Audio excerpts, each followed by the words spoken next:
Je crois que l'astrologie, telle que je la conçois, nous parle des priorités, de ce qu'on met en avant. Le grand mot que j'ai employé aujourd'hui, c'est dédramatiser. Pourquoi? Parce que je m'aperçois qu'on dramatise énormément. C'est pas parce qu'à un certain moment, il y a une certaine priorité, que cette priorité a une raison d'être indéfiniment. Une priorité, ça veut dire qu'à un moment donné, on fera ceci plutôt que cela. On s'intéressera plutôt à ceci qu'à cela. Ce que je trouve tout à fait sain.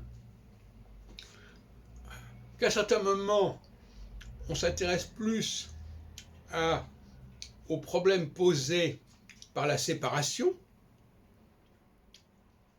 et à d'autres moments qu'on s'intéresse plus aux problèmes posés par le rapprochement, avec tous les effets positifs ou négatifs que cela signifie, je ne vois pas là quelque chose d'extraordinaire. Et en même temps, il y a tout un appareil de commentaires autour de cette question. Ah oui, maintenant, il faut faire attention de ne pas tout mélanger, de ne pas relier des choses qui n'ont pas à être reliées, ou inversement, c'est important aujourd'hui de relier parce qu'on ne peut pas laisser les choses aller dans différentes directions, etc. Tout cela génère tout un ensemble de commentaires qui sont finalement voués à une certaine obsolescence.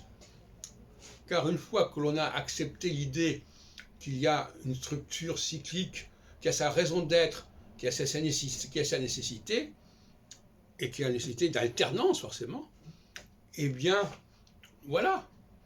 Actuellement, on va faire d'abord ceci. On va d'abord se sensibiliser à telle question.